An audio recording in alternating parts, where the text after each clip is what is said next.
Bien, señores, buenas tardes. Bienvenidos a todos los amigos de la seguridad minera. Mi nombre es Fernando Borja y estamos muy contentos de tenerlos aquí en esta quinta jornada de seguridad. ¿Me acompaña? Muy buenas tardes. Mi nombre es Fiory Ramos, jefe de operaciones del Instituto de Seguridad Minera. Bienvenidos. Bien, el día de hoy vamos a tener tres temas muy interesantes. El primero viene desde Colombia, que se llama Excelencia Operacional. Estará a cargo de Luis Gabriel Romero. Como segundo tema tenemos un tema también de los finalistas de nuestro concurso de mejores prácticas en seguridad minera. El tema es implementación de zona segura y barrera en zona de inflado de neumáticos de hasta 12×24. Y para terminar, el tercer tema, tendremos al ingeniero Adriano Marcio Soares de Brasil. Él viene a representación de Nexa Resorts y el tema será las medidas sanitarias implementadas para prevenir y afrontar el COVID-19. Como todos saben, este es un espacio para compartir las experiencias y las buenas prácticas, no solamente en seguridad, sino también en este caso de COVID, de pandemia. Bien, Fiory va a presentar el primer tema, por favor, adelante. Sí, bueno, antes de presentarlo, quiero primero felicitar a nuestra compañera de trabajo, la licenciada Rosanita Witting-Müller, que el día de ayer se hizo mamá, llegó a tener su hijita, una hermosa niña, que ha nacido muy bien. Y de parte de todos los compañeros del Instituto de Seguridad Minera, con todo cariño, Rosanita, felicidades y una gran prosperidad para tu nueva etapa de vida como mamá. Paso a presentar a nuestro primer exponente, es Luis Gabriel Romero Guzmán. El tema es excelencia operacional. Él representa a la empresa MedLife Seguros de Colombia. Un pequeño resumen de su expertise profesional: es ingeniero industrial de la Universidad Javeriana, especialista en mercadeo de la Universidad de los Andes. Tiene un MBA ejecutivo del INALDE Business School, Black Belt Lean Six Sigma del ASQ, auditor BBQI del SGS y actualmente es consultor senior en MedLife Seguros. Luis, bienvenido y muchas gracias por acompañarnos. Muchas gracias, Fernando. Muchas gracias por esa invitación. Para mí es un gusto poder acompañarlos en estas jornadas, excelentes jornadas y excelentes espacios para compartir con ustedes algunas lecciones aprendidas y casos y buenas prácticas que he tenido durante estos años como consultor. Pues sí, precisamente vamos a hablar de un tema que tiene que ver con garantizar la sostenibilidad en las organizaciones, cómo nosotros a través del desarrollo de modelos para la excelencia operacional logramos que las organizaciones sean sostenibles. Esto no es el único ámbito, esto no es lo único que tenemos que hacer para garantizar esa sostenibilidad. Hay que realizar otra serie de esfuerzos para asegurar que las organizaciones pues permanecen en el tiempo. Pero hay un elemento que no podemos olvidar y que precisamente tiene que ver con eso. Entonces, permítanme, voy a compartirles la presentación para que podamos dar inicio a la presentación.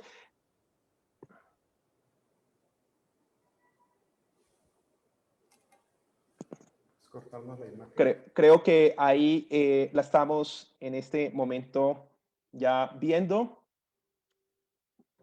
Muy bien.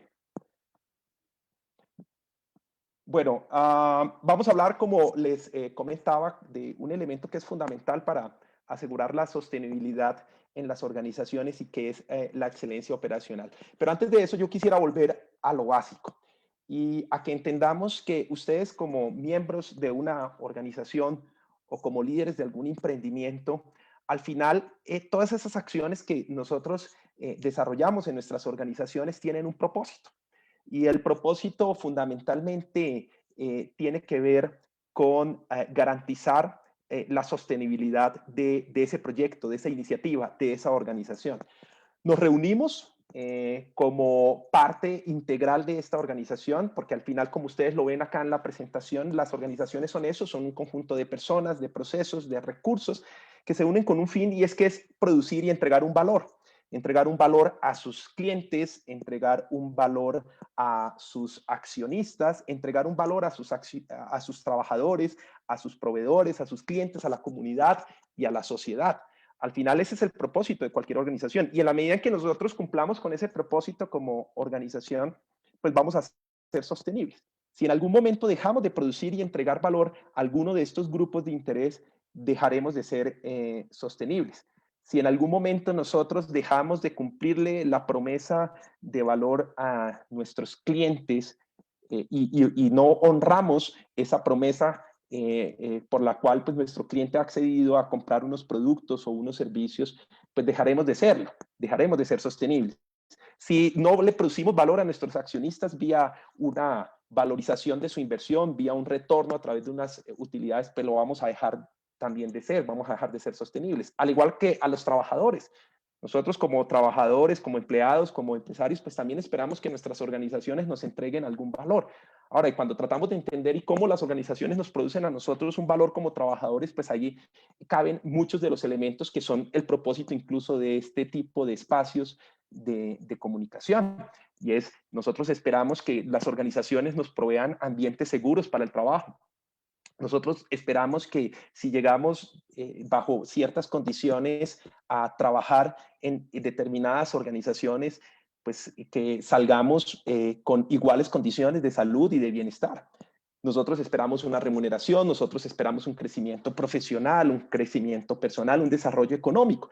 Y de alguna u otra manera, estas son formas para producirle valor a nosotros como empleados. Y así con los demás grupos de interés, sean internos o sean externos. Tenemos ese propósito, producir valor de manera permanente. Y en la medida en que nosotros produzcamos valor de manera permanente a cualquiera de estos grupos, seremos sostenibles. Ahora, viene un poco entonces ese ejercicio de cómo hacemos que esto realmente suceda. ¿Cómo hacemos para garantizar que evidentemente la organización aporte ¿sí? y que nosotros agreguemos valor de manera permanente? Entonces existen modelos que nos llevan a entender o a comprender que para que esto sea una realidad tienen que coexistir dos elementos fundamentales. Por un lado, tenemos que tener claro la estrategia de la organización. Por un lado, nosotros tenemos que tener definido hacia dónde queremos ir y eso se define a través de un ejercicio de planificación, desarrollo y despliegue estratégico. Se define a través de la estrategia. Tenemos que tener claro nuestra misión, nuestros propósitos, nuestros objetivos, nuestras iniciativas que van a apalancar el logro de unos objetivos determinados, nuestros proyectos que van a apalancar el desarrollo de esas iniciativas, eso tiene que existir, ¿sí? Pero en ese camino de lograr esos objetivos, ese propósito, lo tenemos que hacer de la mejor manera posible.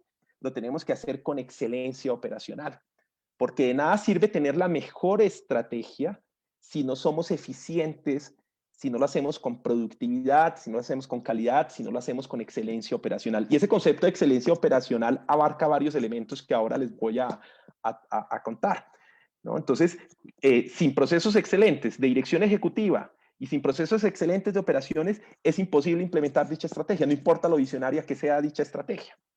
Y tal vez un poco haciendo la analogía con la gráfica que ustedes ven ahí, que esta persona que está viendo hacia dónde quiere ir y lo puede hacer de dos distintas maneras, o lo puede hacer por una carretera sin pavimento o lo puede hacer por una carretera con pavimento. Si lo decide hacer por la carretera sin pavimento, seguramente le va a costar más, los riesgos van a ser mayores, ¿sí? Se va a demorar mucho más y es probable que llegue, pero que a un costo muy alto. Mientras que si lo hace con excelencia operacional y lo hace por la carretera con pavimento, lo va a hacer con eficiencia, con calidad y con productividad. Entonces, estos dos elementos, para lograr ese propósito de ser sostenibles, para poder lograr ese propósito de agregar valor a todos los grupos de interés, estos dos elementos tienen que darse. Estrategia y excelencia operacional, porque tampoco sirve tener solo excelencia operacional sin saber hacia dónde vamos, porque es como dirigirnos pues hacia un precipicio, ¿sí? Entonces tenemos que también comprender y entender que debemos ir hacia un camino determinado, que debemos plantearnos sus objetivos y que debemos ir tras ellos, pero que en ese camino o si no existe más bien eso, si eso no está definido, por más que seamos buenos en hacer lo que hacemos, pues no lo vamos a lograr, nos vamos a perder y seguramente vamos a fracasar. Entonces, dentro de estos, y partiendo de ese hecho, de que la excelencia operacional y la estrategia es fundamental para la sostenibilidad de cualquier organización, nos vamos adentrando un poco en estos conceptos que son objeto de nuestra charla. ¿Qué significa esa excelencia operacional? ¿Qué significa hacer las cosas bien hechas con eficiencia y productividad? Y ustedes como líderes organizacionales, como líderes de sus propios procesos o como líderes de sus propios emprendimientos, ¿cuáles son esas acciones que nosotros debemos desarrollar para buscar o para lograr esos propósitos?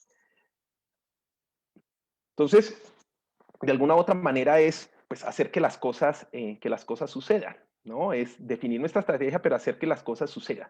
Pasar de la misión a la acción.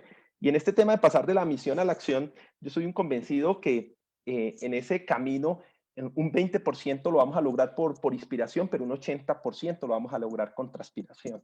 Y cuando hablo de lograrlo por transpiración es con trabajo, con hacer las cosas como se deben hacer, con definir los procesos adecuadamente, con hacer una gestión adecuada del riesgo, con trabajar con criterios de calidad, de productividad y de eficiencia, bajo ambientes y entornos seguros. Esta excelencia operacional se puede resumir en dos conceptos fundamentales, ¿sí? Hacer las cosas con calidad, y cuando hablo de calidad, importante que entendamos lo que significa hacer las cosas con calidad. Básicamente, calidad traduce el cumplimiento de unos requisitos. Calidad es el grado en que se cumplen unas especificaciones, unos requisitos, ¿sí? ¿Qué tanto cumplo con esos requisitos? Yo puedo decir que estoy haciendo las cosas con calidad o no.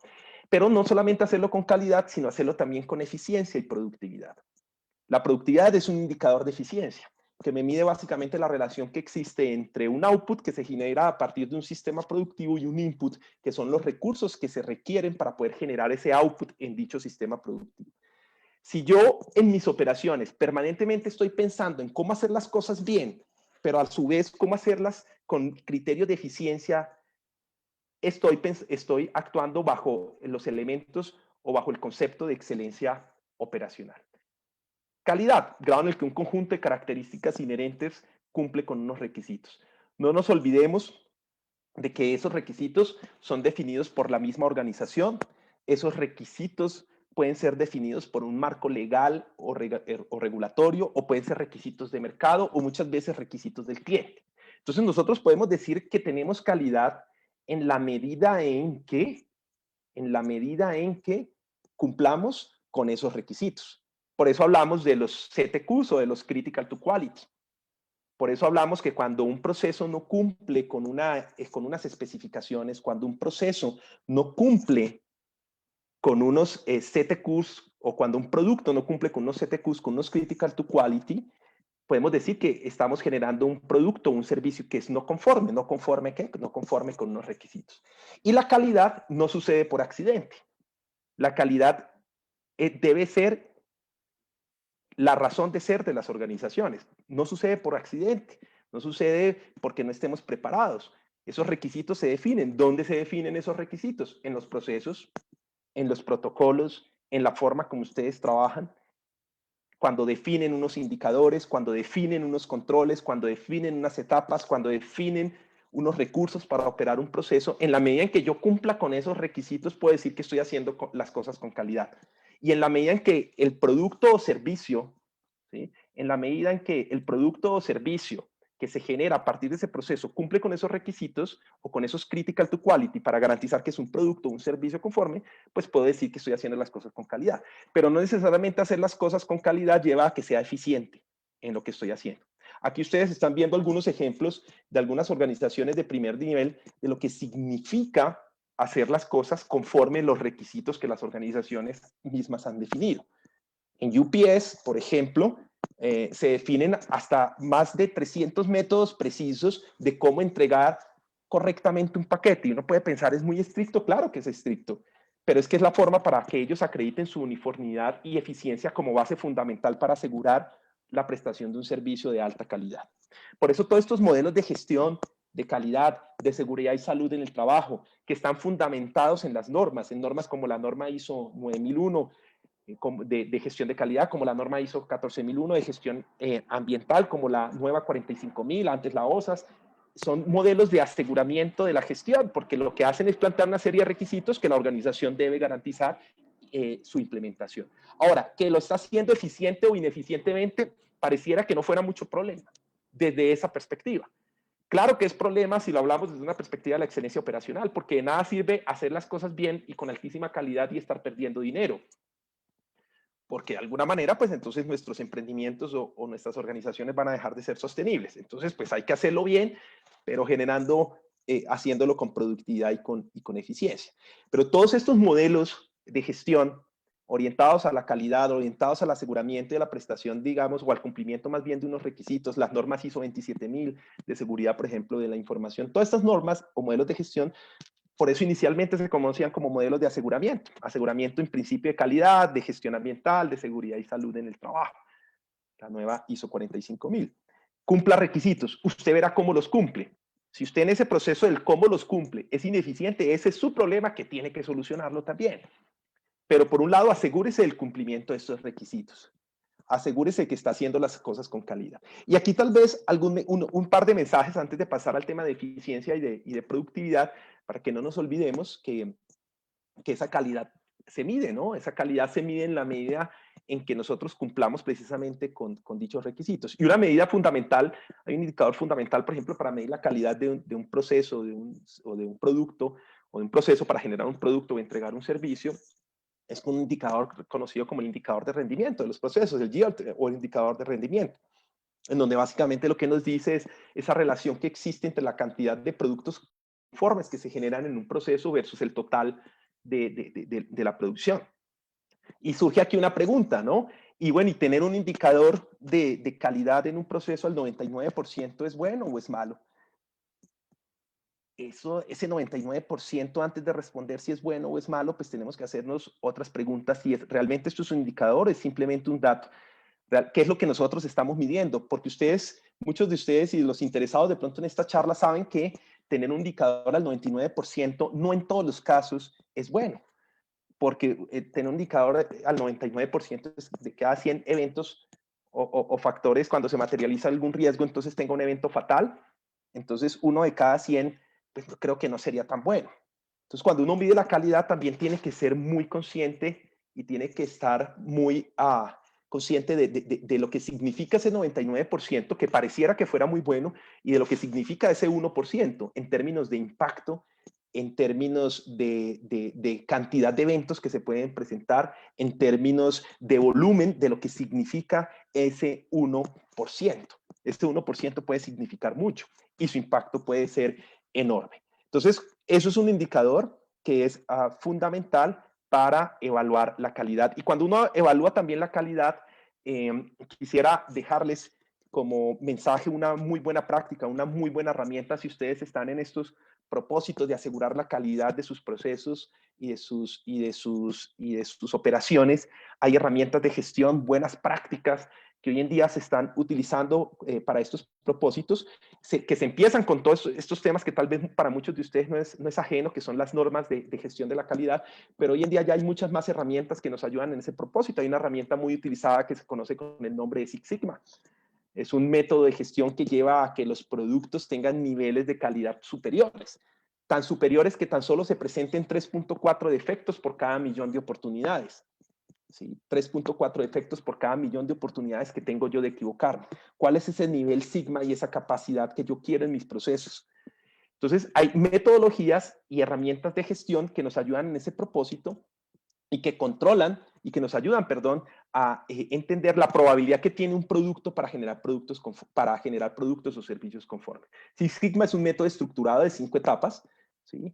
Que precisamente nos ayuda a controlar, permítanme que tengo acá un problema con la presentación, y a mejorar la capacidad de los procesos, a mejorar no solamente el grado en que un proceso cumple con una especificación determinada, un producto cumple con una especificación determinada, sino también a reducir la variabilidad de sus procesos. Y en la medida en que nosotros trabajemos en esos dos ámbitos, aumentamos la capacidad del proceso para generar productos conformes.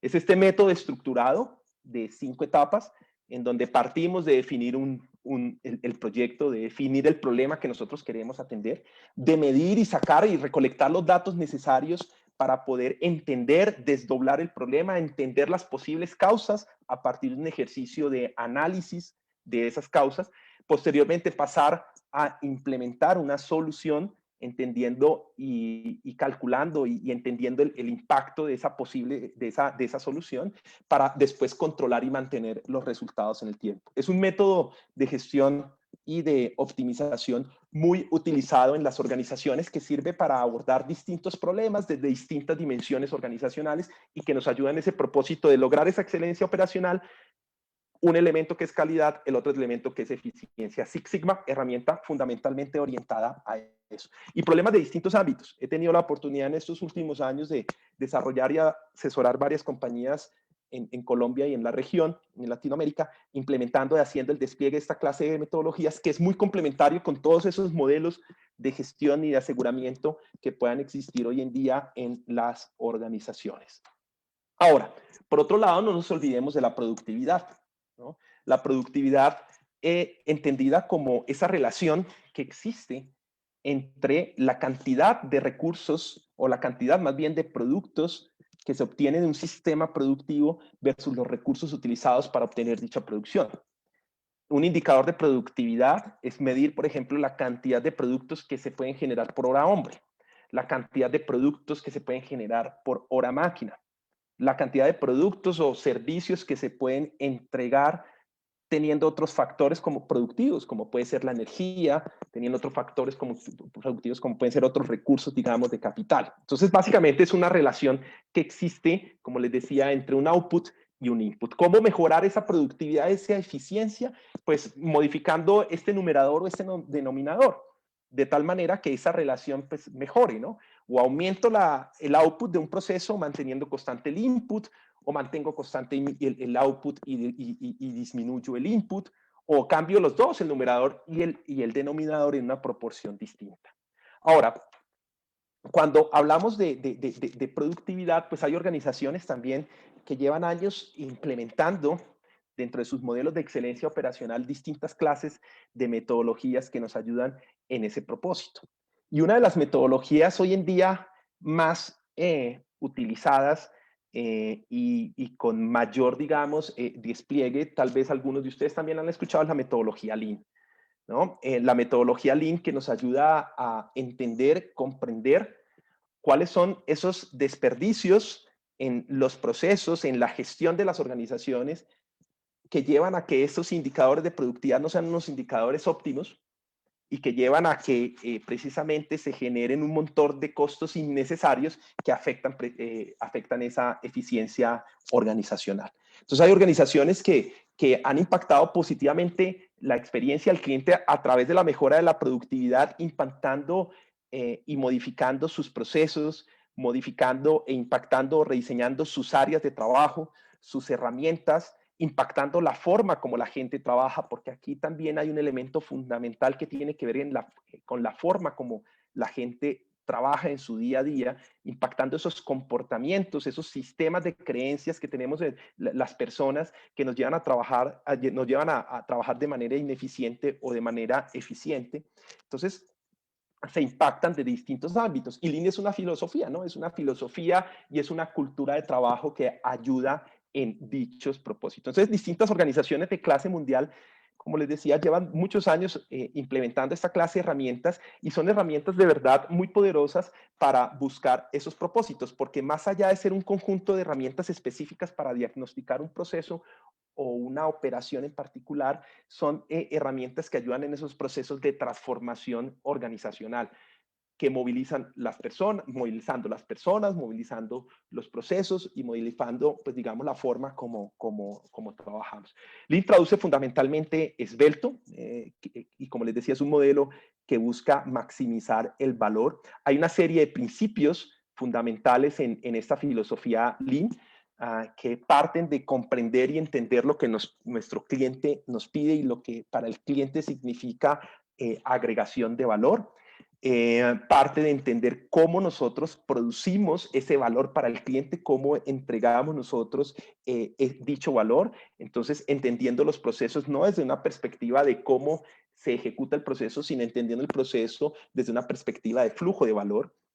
Entendamos que cuando yo tengo un proceso, tengo que entregar algo a un cliente, en ese tiempo que transcurre desde el momento en que el cliente me pide algo y el momento en el que yo se lo entrego, que se puede conocer como el lead time, como ese tiempo que transcurre desde que desde el inicio de un proceso hasta el fin, hasta el que yo le entrego algo a mi cliente, ocurren un montón de cosas. Y eso significa entender el flujo de valor del cliente. En esos 2 días, un día, horas, minutos o semanas que transcurren, pueden haber actividades de valor agregado y actividades de no valor agregado. Y esas actividades de no valor agregado pues generan un impacto en la eficiencia y en la productividad, un impacto pues evidentemente en el costo, que al cliente al final pues lo termina viviendo porque pues nos demorábamos más en la entrega de ese producto o ese servicio y que nos termina afectando los indicadores de eficiencia y de rentabilidad dentro de las organizaciones.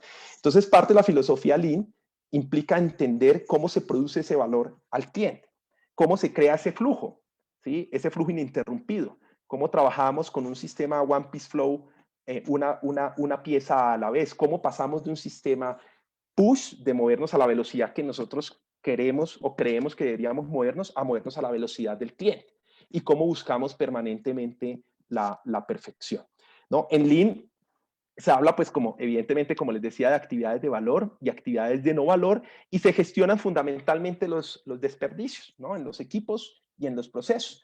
Desperdicios como pueden ser los defectos, el reproceso, las esperas, el transporte, el inventario, el movimiento, los excesos de producción, pero un desperdicio fundamental hoy en día en las organizaciones y es desaprovechar el talento, no utilizar el intelecto como debe ser, ¿sí? Porque hay muchos desperdicios que se gestionan a partir del desarrollo e implementación de ciertas herramientas que de pronto hacen fácil el diagnóstico del proceso. Yo puedo hacer un layout de una planta y entender los desplazamientos de las personas y entender que esos desplazamientos no agregan valor, porque mientras yo me desplazo, yo no produzco algo, yo no entrego nada, pero si lo pago con horas hombre, si me cuesta esos desplazamientos. Entonces, si yo tengo un layout inapropiado, pues eso va a significar ser ineficientes o ser improductivos, porque son horas que estoy pagando, pero que en esos desplazamientos pues no se entrega o no se produce valor.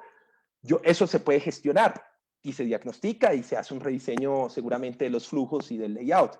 El reproceso o los defectos los puedo gestionar desarrollando, implementando temas que en Lean se conocen como, por ejemplo, pokayokes, el desarrollo de mecanismos o de sistemas a prueba del error humano.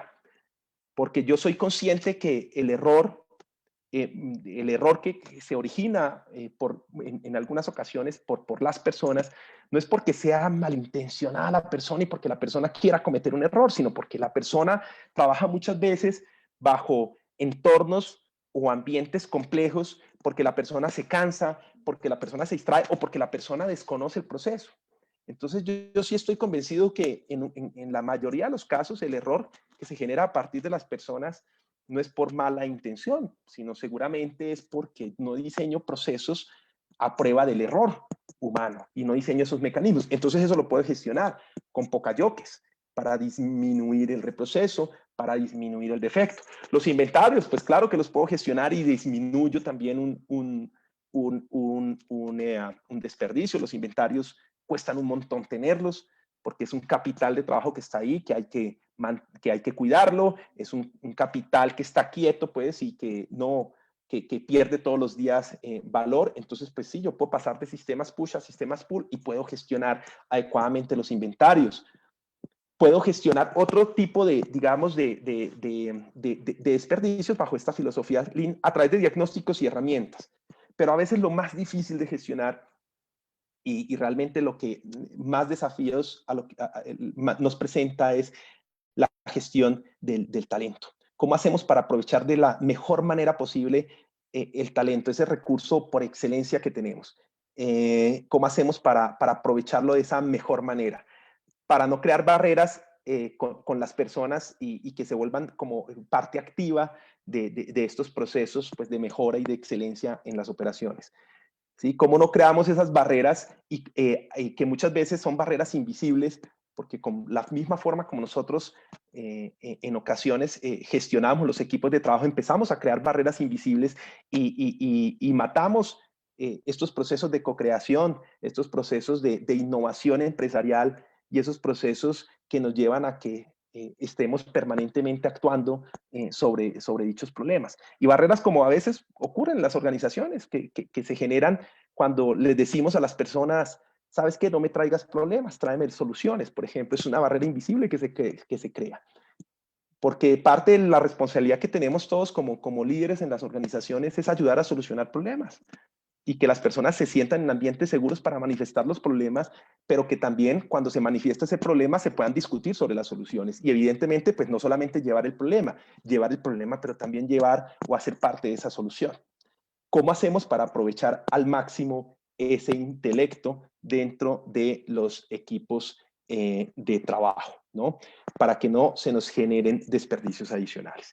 Entonces, partiendo de estos dos conceptos de productividad y de calidad para el logro de ese propósito de tener excelencia operacional como el mejor mecanismo para lograr sus objetivos, planes y proyectos en función de unos objetivos, planes e iniciativas organizacionales, cómo nosotros o qué nosotros podemos hacer desde nuestros mismos roles como líderes o desde nuestros mismos roles como líderes de algún proceso o equipos de trabajo para lograr eso, ¿sí?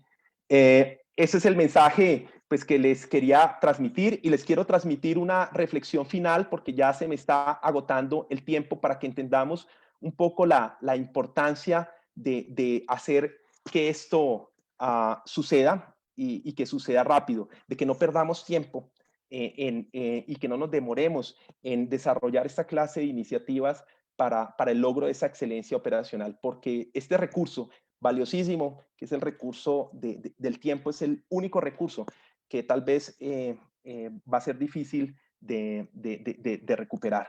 ¿Sí? Todos los demás recursos se recuperan, bueno, excepto la vida, pero en general, si el tiempo pasa y nosotros no nos encargamos de hacer las cosas cuando toca realmente hacerlas, para pasar muy rápidamente a la acción, a la ejecución, y no esperar que las cosas se den porque sí, sino porque se den porque las estamos trabajando para que se den, para que haya excelencia en nuestras operaciones, pues se nos va a pasar el tiempo y no vamos a lograrlo. Entonces quisiera dejarlos con una reflexión final que tiene que ver con este mensaje, que me voy a atrever a leérselos ya para cerrar. Imagínate que un banco te regala todos los días por la mañana una cuenta de ahorros con un saldo de $86,400. El banco no traslada tu saldo de un día a otro. Cada noche borra de tu cuenta cualquier suma que no hayas usado durante el día anterior. ¿Qué harías? Retirar cada centavo, por supuesto. Cada uno de nosotros tiene ese ahorro, su nombre es tiempo. Cada mañana te da un crédito de 86,400 segundos. Cada noche borra como si fuera pérdida todo lo que no hayas invertido en un buen propósito. No trasladas saldos, no permite sobregiros. Cada día abre su cuenta nueva para ti. Cada noche quema el sobrante del día. Si no usas el depósito diario, tú pierdes. No se puede volver atrás. No permite retiros a cuenta del mañana. Debes vivir en el presente de los depósitos de hoy. Inviértalos como si fueras a obtener lo máximo en salud, felicidad y éxito. El reloj está dando, obtén el máximo del día de hoy. Para darte cuenta del valor de un año, pregúntale a un estudiante que no pasó el grado. Para darte cuenta del valor de una semana, pregúntale a un editor de un periódico semanal. Para darte cuenta del valor de una hora, pregúntale a dos enamorados que esperan encontrarse. Para darte cuenta del valor de un segundo, pregúntale a una persona que acaba de evitar un accidente. Para darte cuenta del valor de un milisegundo, pregúntale a una persona que haya ganado una medalla de oro en las Olimpiadas. Valora cada momento que tengas y valóralo más cuando compartas con alguien especial, lo suficientemente especial para que quieras gastar tu tiempo con esa persona. Y recuerda que el tiempo no espera a nadie, el ayer es historia, el mañana es un misterio, el hoy es un regalo, por eso mismo se llama presente. La invitación, pasar de la misión a la acción. Y la acción implica excelencia operacional para el logro de sus metas y de sus objetivos como profesionales o como miembros de una organización. Muchísimas gracias por el espacio y por el tiempo, Fernando. No sé si me estás escuchando en este momento o Analí. Luis Gabriel, ¿me escucha? Le habla Feli. Hola. No, gracias por la presentación. Muy importante el tema que mencionas. Había una consulta por ahí que era cómo encaja en el sistema de gestión, en los sistemas de gestión, cómo y en dónde encajan los sistemas de gestión dentro de la excelencia operacional. Es un elemento fundamental. Mira, incluso en algunas organizaciones, y antes de ser de tener mi labor como consultor, trabajé en una organización de telecomunicaciones con presencia a nivel regional y a nivel global. Y ahí fue donde aprendí todos estos modelos.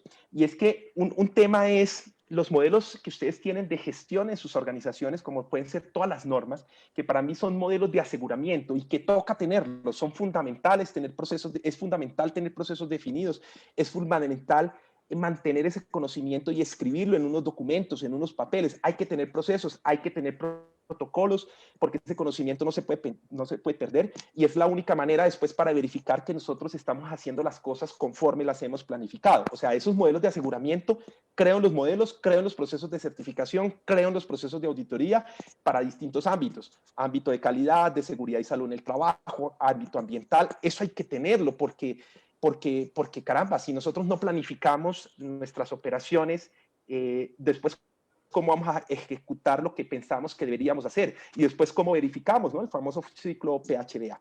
¿Cómo encaja esto? Para mí estos modelos son complementarios, porque es que el gran desafío de nuestros modelos, de nuestros sistemas de gestión, es que muchas veces en esos sistemas de gestión no están definidas las buenas prácticas, que es precisamente lo que hace el ISEM con estas conferencias, con estas charlas, es el cómo.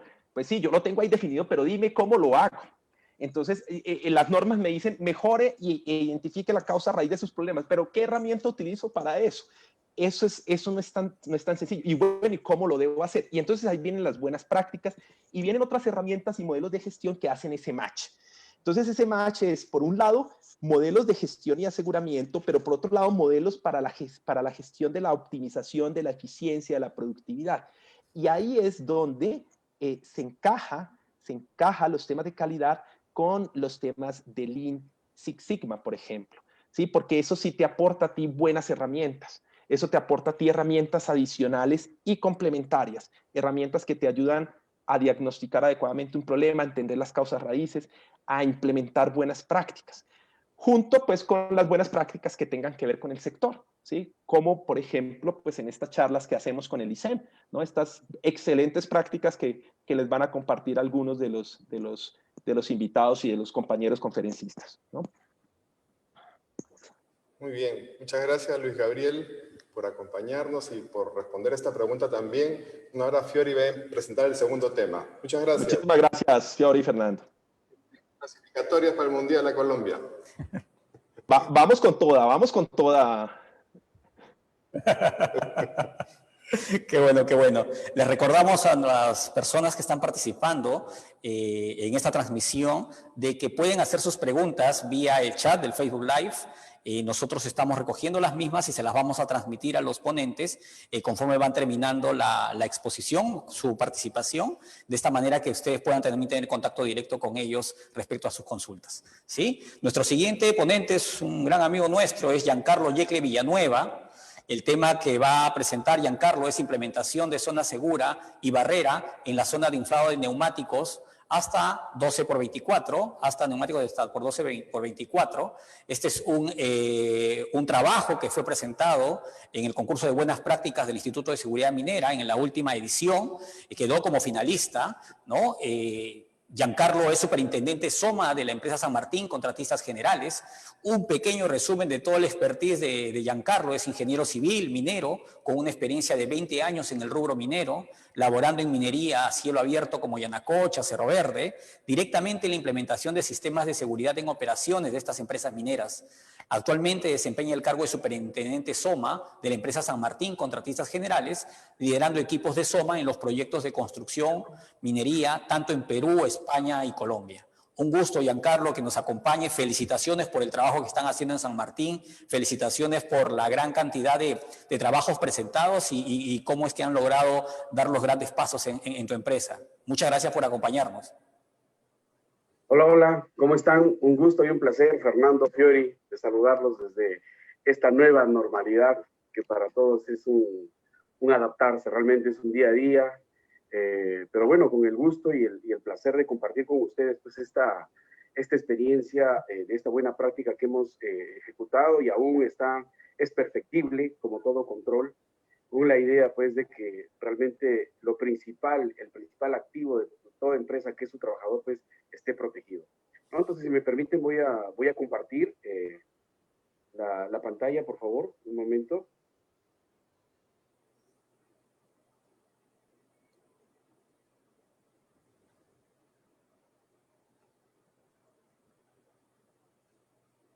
¿Me confirman si pueden ver, por favor, la pantalla, visualizarla? Sí, correcto. Sí, estamos bien. Ok, miren, en algún momento de la evaluación de los riesgos que tenemos como empresa, nos ha tocado pues realmente aterrizar y observar con grupos multidisciplinarios cómo estaban los riesgos de San Martín, ¿no? Entonces, dentro de ellos, a la cual nos lleva esta implementación, es esta zona segura y barrera en la zona de inflado de neumáticos hasta 12x24. Entendiendo que 12x24, para que tengan una idea, es una llanta, un neumático de motoniveladora, ¿no? Entonces, fíjense lo que sucede, ¿no? En este contexto ¿qué es un neumático y cómo lo estamos concibiendo de esta manera? En esta parte 1 me voy a permitir darles a ustedes unos antecedentes. ¿Cómo son estos trabajos en la actualidad? O de repente ya en minería han habido cambios, pero simplemente ¿de dónde sale todo esto? Hay un intercambio de personas, materiales y herramientas y un equipamiento. ¿Qué es lo que hace esto? Que tengamos talleres improvisados. Yo creo que más de uno de los que estamos en este foro tenemos experiencias con vehículos y sabemos que el tema de reparar una llanta pues nos acompaña incluso desde muchas décadas atrás, entendiendo de que esto es un oficio que parte de una necesidad. ¿Cuál es la necesidad? Reponer estas llantas, y estoy hablando pues primero a nivel colectivo, primario, o tal vez hasta cotidiano, una llanta de tu vehículo, ¿no? Entonces, ¿qué tenemos acá?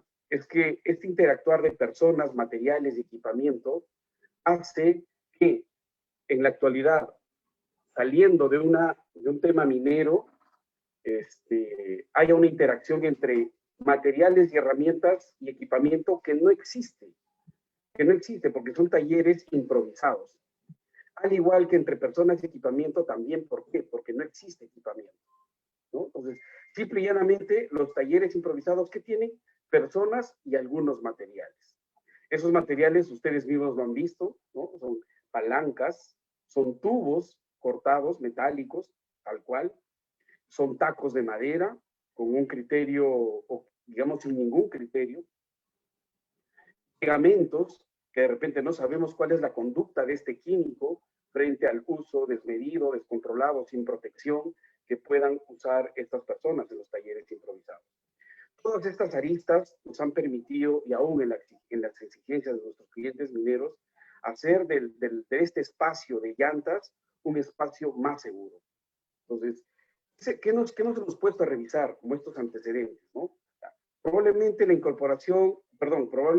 este tema de neumáticos es una tarea que nunca necesitaba la revisión de un perfil, de una persona pues, que sea graduado, que sea experto, o por último, que tenga un vínculo con una parte mecánica, ¿no? No es así. Hay gente que se ha formado, como dicen, entre los fierros, y han salido de ahí para hacer estos trabajos de llantas. Entonces, esto nos ha permitido en San Martín, de verdad, evaluar y ver qué preguntas vienen en esta gestión. Las preguntas son, oye, ¿cómo eran los trabajos y cómo eran los talleres? ¿Aún siguen siendo así? ¿Aún siguen siendo así? ¿Qué controles tienen para evitar alguna fuga de energía que pueda lesionar? Bueno, de manera personal, yo les puedo decir, en Cajamarca a mí me tocó presenciar lamentablemente un accidente mortal con un evento con neumáticos de un muchacho, era de 13 años, cuando el neumático de un camión reventó y le causó la muerte instantánea. Entonces, los controles que tienen para el trabajo con este tipo de energías realmente son, o no existen, y los que tienen son realmente muy primarios, ¿no? Entonces, esto ya en minería, transportándolo a minería, esa necesidad que en minería también se tiene de reparación, de mantenimiento, de seguimiento, aún ver el rendimiento del mismo neumático versus el equipo, la infraestructura vial, el componente donde van a desarrollarse estos neumáticos, hace que este tema de llantas exclusivamente sea un trabajo un poco más especializado. Y en el área de seguridad, ¿por qué no decirlo que era una zona gris? ¿Y por qué una zona gris? Porque había energías que revisar, que ver, que están sueltas, que podrían en algún momento causar o lesionar personas. ¿Listo? Entonces, con este precedente y un poco ubicándonos en el tiempo, cómo han sido estos trabajos, es que quiero invitarlos a que conozcan un poco cómo San Martín está interesado y ha puesto en marcha una implementación muy importante y valiosa que, bueno, gracias a este espacio que promueve el ISEN, nos permite compartirlo con ustedes. Fíjense, estas zonas grises para nosotros nos ha permitido plantearnos objetivos, y esa es la idea, de que terminando esta corta reunión, ustedes sepan de que hay energías que revisar. Miren los objetivos que nosotros planteamos, incluso con nuestros trabajadores, ¿no? Eliminar el riesgo del contacto de las energías que intervienen en el inflado de neumáticos. ¿Qué tipo de energías tenemos? La corporal, la neumática y la eléctrica. Y que puedan de una manera atentar contra la integridad física de los trabajadores. Tenemos la necesidad de reducir la probabilidad de ocurrencias de reventones de llanta improvisados, ¿no? Que puedan en algún momento lesionar o que no estén dentro de una zona de exclusión, de una zona realmente resguardada, de una zona que esté realmente protegida. ¿Listo? Y el tercer objetivo es que a través de estos controles propuestos, aumentar la vida útil también de los neumáticos, de esa medida con la que estamos trabajando, con un tratamiento oportuno de energías que, bueno, en este momento interactúan, como ya lo mencioné, ¿no? La corporal, la neumática, la eléctrica. ¿Listo? Pasado a ello, quiero comentarles qué sucedió en San Martín. Pues todos conocemos el circuito de Deming o la forma, el estilo de planteamiento de situaciones dentro de Deming, que está entre el actuar, el planear, el hacer y el verificar. Esta necesidad hizo que en San Martín convoquemos a equipos multidisciplinarios. ¿Y qué quiero decir con ello? De que esto no es un tema de seguridad o desarrollado por un ingeniero de seguridad. No fue ahí necesariamente el trabajo, les comento. Fue un consenso, una evaluación muy crítica, que intervinieron las áreas realmente comprometidas. Tenemos al área de mantenimiento, al área de administración, al área de operaciones y el área de seguridad como facilitador. Entonces, fíjense este círculo de Deming, ¿qué nos permitió hacer? Aparte de este involucramiento que para mí personalmente fue un involucramiento muy importante. ¿Por qué? Porque no es la idea de seguridad, no es la idea de mantenimiento, no es la idea de operaciones, es la idea de un proyecto que cuando se juntan las áreas se demuestra de que hay una mejor calidad y evaluación de los controles que queremos implementar. Entonces, hicimos como primer avance dentro de lo que es planear, es ver, oye, ¿qué alcance va a tener esta implementación? San Martín en su haber tiene un promedio de 500,000 de equipos que en este momento, a esta hora, están rodando, pero que no todos usan neumáticos. Tenemos camiones de gran tamaño, de gran minería, de mediano perfil, y que hay que ver el alcance de esta implementación, ¿no? Hay un cronograma de implementación, un dimensionamiento de qué recursos, qué presupuesto vamos a disponer. Luego pasamos a una etapa de implementación, o en el hacer. ¿Qué vamos a hacer? Vamos a implementar la implementación de este control en una unidad minera, y luego la replicabilidad en 2 talleres más, y así sucesivamente. Es importante que en esta etapa de hacer, no solo el área de seguridad participó en qué tipos de energías o riesgos asociados están interviniendo en este trabajo de llantas. Tenemos el tipo de energía mecánica, neumática, corporal, eléctrica y muchas más. Pero nos hemos centrado en 3 tipos de energía que pueden causar lesiones a nuestro personal. Y lo importante de esto también es que se habló de sensibilización en este nuevo estándar. Es importante que esta idea no solamente lo compre el área ejecutora, sino hacia abajo, cómo va a venir a un trabajador que siempre vino de unas costumbres, como lo dije al inicio, este precedente, de cómo colocar la palanca, cómo manipular, entendiendo que ahora hasta equipos tenemos apropiados para hacer ese tipo de trabajo. Entonces, la sensibilización era una parte importante de trabajar en este estándar, ¿no? ¿Qué nos tocaba verificar? Bueno, a través de registro de ocurrencias, los RACs, que ustedes también lo conocen, las inspecciones, las observaciones de tarea, nos permita ver realmente cuál es el nivel de cumplimiento y cómo la gente está percibiendo este cambio con estos controles implementados en el trabajo de llantas. bueno, ya en el hacer, pues era la elaboración de un plan estratégico a nivel de todas nuestras sedes para ver la realidad de cada sede y ver cómo iba a ser la implementación. Bueno, como ustedes saben, un poco para comentarles, San Martín tiene servicios en gran minería, tiene servicios en minería convencional y tiene servicios en cementeras, ¿no? Tenemos 2 proyectos en carreteras o construcción y bueno, también tenemos la necesidad de cubrir estos talleres implementados en lo que es el servicio de llantas. Entonces, había que hacer una planificación. Dentro de este equipo disciplinario, entonces, nació ya la idea, por fin, de cómo traducirlo esto en campo, ¿no? Entonces, aquí les presento esta implementación. Fíjense, esta implementación, entonces, consta de una área que nosotros le vamos a llamar una zona de exclusión.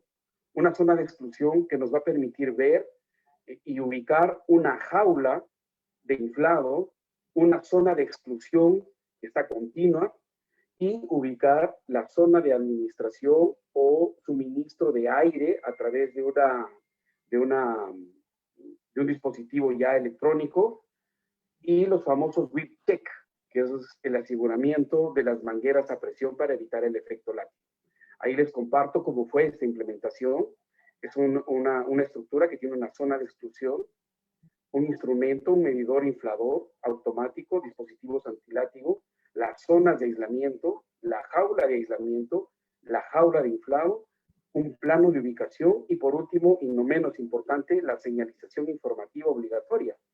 Porque hasta con eso hay que sensibilizarse y jalar al día a día, esto es una labor diaria, jalar al trabajador a que respete esta señalización, el uso de protectores auditivos, el uso de guantes, ¿no? El uso de lentes. Entonces, fíjense, toda esta implementación realmente nos fue muy bien, porque partimos, creo yo, de una forma correcta, que es el involucramiento de todas las áreas. ¿Listo? Entonces, esta es la implementación y un poco me voy a permitir compartirles un video en este momento para que vean cómo es que hemos logrado que se pueda implementar en una sede. Lo voy a presentar en este momento. ¿Sí? A ver, me comentan si se logra ver, por favor.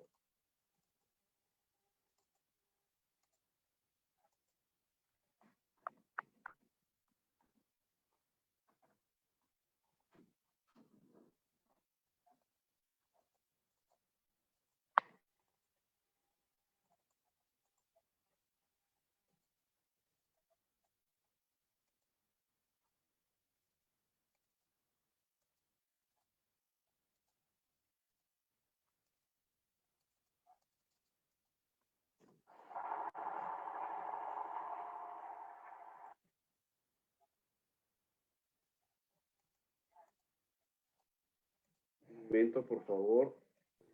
Tengo aquí algunos problemas. ¿Es un apoyo? Sí, a ver, por favor. Un ratito.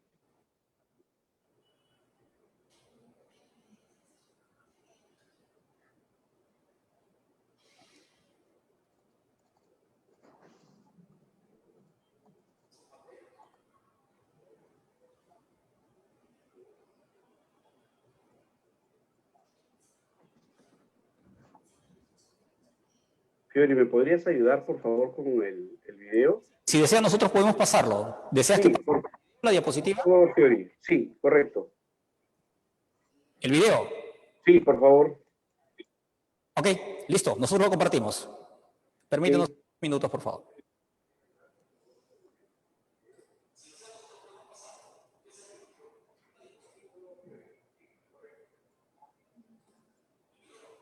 Me comentan si ya lo pueden ver. Creo que ya logré entrar. ¿Se puede ver? Sí, sí, a ver, pásalo. Okay. ¿Listo? Entonces, es un video que no tiene sonido, justamente para que vean ustedes los pasos de la tarea. Los invito a revisar.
Ya, ¿me escuchas?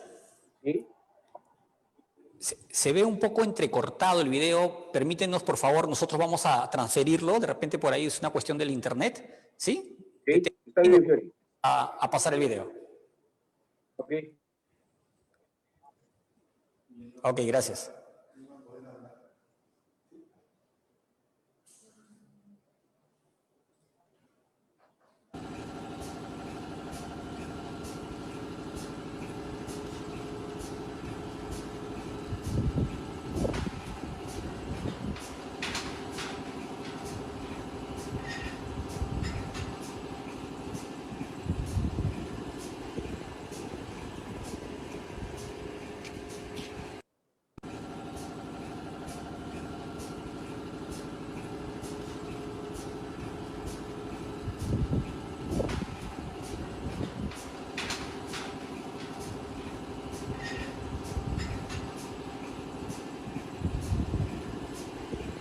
¿Habilitado? Sí, ahí estamos reproduciendo nuevamente el video. Te comentaba que habían algunas preguntas de participantes, ¿no? Como por ejemplo, ¿cuántos colaboradores pueden laborar dentro de la zona delimitada? Ok. Dentro de la zona delimitada, hasta 2 trabajadores. ¿Por qué? Si bien es cierto, en esta etapa del video ustedes han visto cómo un trabajador ingresa el neumático. Bueno, me hubiese gustado, no sé, Fiori, permíteme si va a terminar para poder que la respuesta quede clara. Hasta 2 trabajadores, ¿y por qué? Porque justamente para optimizar incluso el espacio ante una eventualidad, reventón o problemas con los neumáticos, ¿qué sucede? Mientras eso, tenemos trabajadores que van armando neumáticos. Entonces, se ha evaluado que dentro de esta zona de exclusión, que es fuera del enrejado, hasta 2 personas. Ya, excelente. Otra pregunta que nos indican es, según la valoración de riesgo, ¿cómo está catalogado esta actividad? ¿En riesgo alto, medio o bajo? ¿Cómo es que ustedes lo tienen catalogado?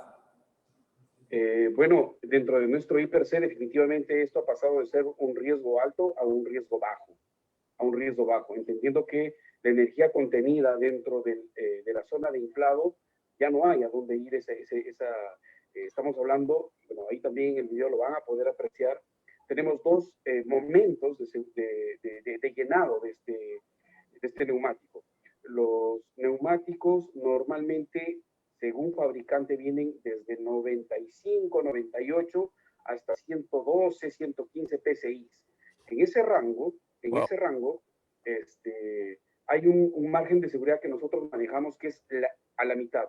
Entonces, se programa el equipo de suministro de aire a 50 PSI.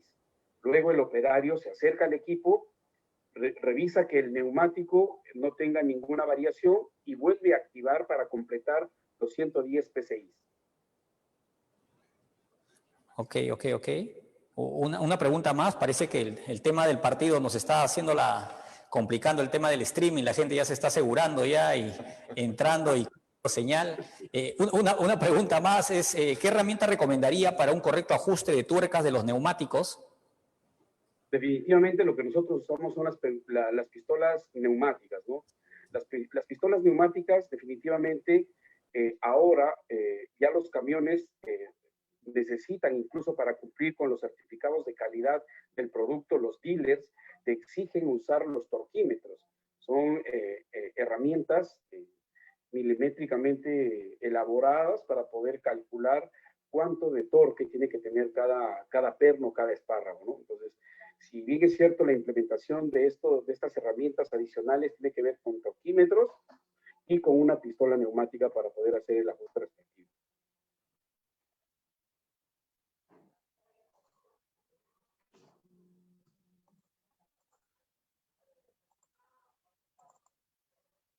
¿Listo? Entonces, ¿Sí? ¿Me escuchas? sí, claro. Sí, como te comentaba, el tema es, del streaming, de la señal ahí nos está complicando. ¿Podríamos continuar con tus dos diapositivas ya? Nosotros de todas Claro maneras, que sí, luego la claro presentación, que sí. colgar ahí el video o lo que se necesite, pero Bueno, ¿qué hemos, por favor que listo, Yuri, ¿qué hemos conseguido hasta el momento como empresa? Y esto es algo que sí les quiero compartir sin ningún ánimo de triunfalismo, sino que hasta el momento, el paso a paso que estamos dando. Uno es que 6 de estas 10 sedes que tenemos implementadas en San Martín tienen una implementación al 100% de esta buena práctica, de esta zona de exclusión en el inflado de neumáticos, ¿no? Lo segundo es que se ha reducido a cero los eventos e impactos por energía neumática sobre nuestros usuarios. Eso es lo que le decía, o sea, importante en el IPRC esta evaluación que se ha hecho de un riesgo alto a un riesgo netamente bajo. Hay una reducción de impactos auditivos por reventones de llantas de los usuarios, porque son reventones que se dan durante el mantenimiento.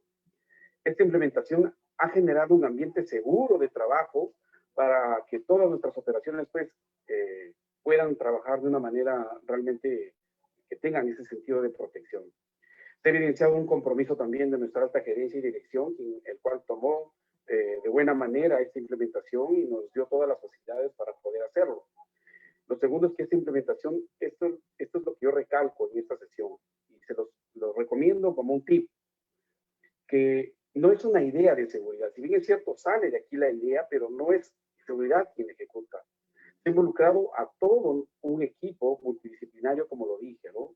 El área de operaciones, el área de administración, el área de mantenimiento e incluso las gerencias de cada uno de nuestros proyectos. Y eso creo que es importante. También es importante resaltar que tenemos contratistas que se dedican a este mantenimiento de llantas, incluso uno de ellos nos ayudó a hacer una auditoría interna y nos ha ayudado bastante para poder afinar poco a poco esta idea, ¿no? Entonces, ahí les presento. Ahora, ¿qué quiero comentarles de esta idea? Si bien es cierto, bueno, participó de este gran concurso, pero adicionalmente, ¿qué se ha hecho en San Martín? No nos hemos quedado ahí. Les comento que bajo esta mejora para este aislamiento de energía se consiguió una jaula de inflado con mucha mayor tecnología. Y si bien es cierto, ustedes pueden ver a la mano derecha una jaula de color amarillo. Esta jaula de color amarillo con esa malla que permite que ante un reventón inesperado, una fuga de aire, el neumático empuje a la zona de inflado 1.5 metros como máximo.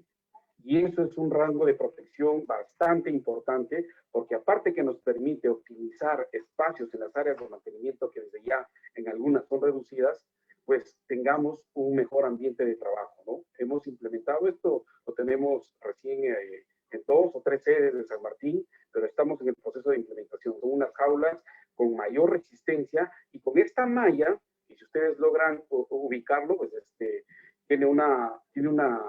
juega un papel muy importante para el control de la energía que está contenida en un neumático, ¿no? Entonces, eso es lo que le agradezco pues, a ustedes por este espacio, porque es importante para ustedes compartir, para nosotros compartir esta buena práctica que nos está dando estos resultados, que es cuidar la vida de nuestros trabajadores.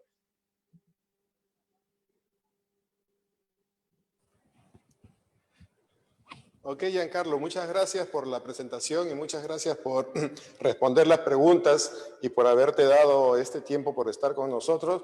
Felicitaciones por el trabajo presentado y bueno, seguramente nos vamos a ver dentro de poco cuando se entre en la nueva normalidad ya. Claro que sí, Fernando, muy amable. Gracias y gracias a la sala también. Ok, bien, ahora vamos a entrar a nuestro bloque de las medidas sanitarias implementadas para prevenir y afrontar el COVID-19.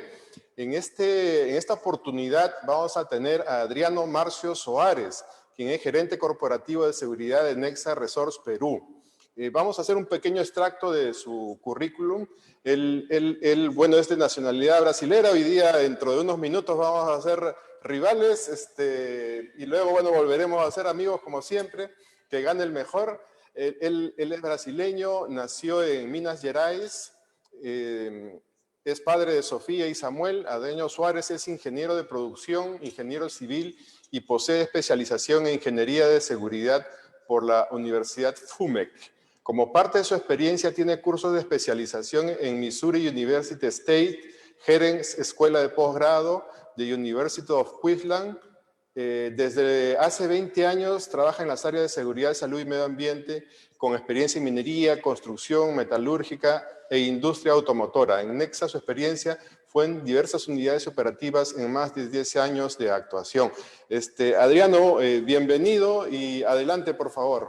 Compártenos la experiencia de Nexa Resort. Gracias por estar con nosotros. Gracias Fernando, gracias Fiori. Voy a compartir acá mi pantalla. Bueno, creo que ya pueden ver por ahí.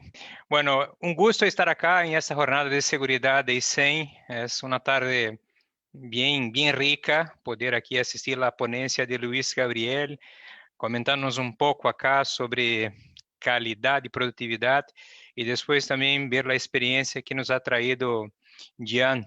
Ya creo que esta experiencia que él nos ha traído ha demostrado la importancia de jerarquía de controles, ¿no? Nosotros solamente evitamos accidentes graves, fatales, poniendo jerarquía de controles. Bueno, a mí me toca hoy día presentar cuáles fueron las medidas sanitarias implementadas por Nexa Resources para prevenir y afrontar la COVID-19. Nosotros vamos a compartir un poco y comentarles cómo nosotros hoy día estamos trabajando el tema del COVID en nuestras operaciones y comentar sobre los controles actuales existentes y sobre las buenas prácticas que se pueden tener en nuestras operaciones de Nexa Resources. Es importante recalcar acá de que algunas imágenes que tenemos presentes en esta presentación datan de antes de la pandemia del COVID-19 y bueno, y vamos ahí compartir con ustedes qué es que Nexa está realizando en los últimos meses. Antes que nada, presentar un poco sobre Nexa Resources. Nexa es el cuarto mayor productor mundial de zinc. Nosotros hoy día tenemos nuestras operaciones y proyectos concentrados en Brasil y acá en el Perú. Somos productores también de cobre y plomo. Nuestros productos llegan a todos los continentes del mundo. Nosotros cotizamos en las bolsas de valores de Nueva York, Toronto y Lima. Generamos más de 17,000 empleos entre colaboradores y contratistas. Y claro, somos una empresa de 70 años de experiencia en los sectores de minería y metalurgia. Bueno, cuando nosotros vamos acá a hablar sobre los protocolos de Nexa, que fueron los controles que nosotros hemos implementado en términos de COVID, nosotros, por supuesto, adoptamos protocolos que van más allá de la legislación vigente, tanto acá en el Perú como en Brasil.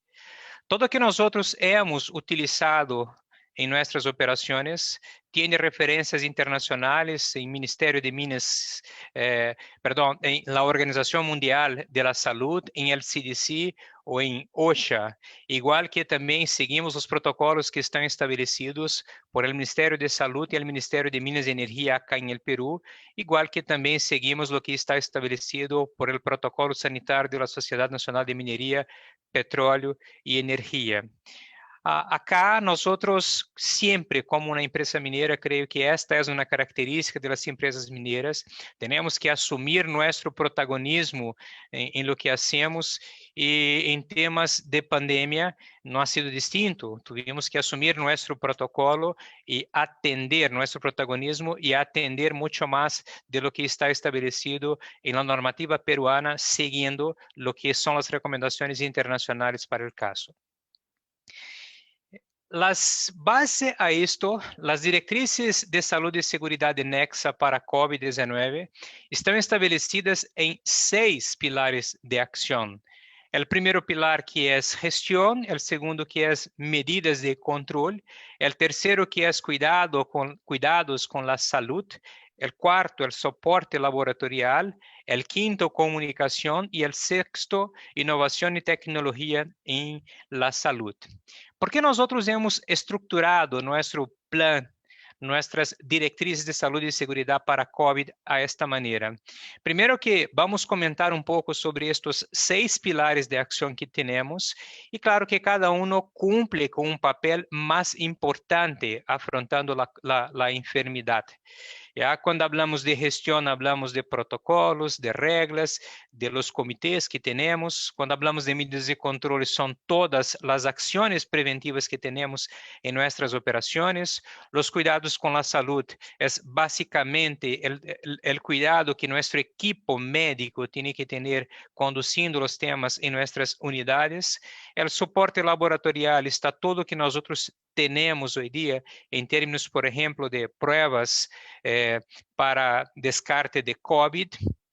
La comunicación que ha sido una importante arma para cambiar el comportamiento de las personas en nuestras operaciones y la innovación y tecnología en la salud, porque en los últimos meses mucho se ha vendido como solución para COVID y nosotros tuvimos que implementar un squad, un grupo de trabajo que pudiera evaluar qué son los temas que realmente son efectivos y los que no son efectivos en términos de prevención y control de COVID.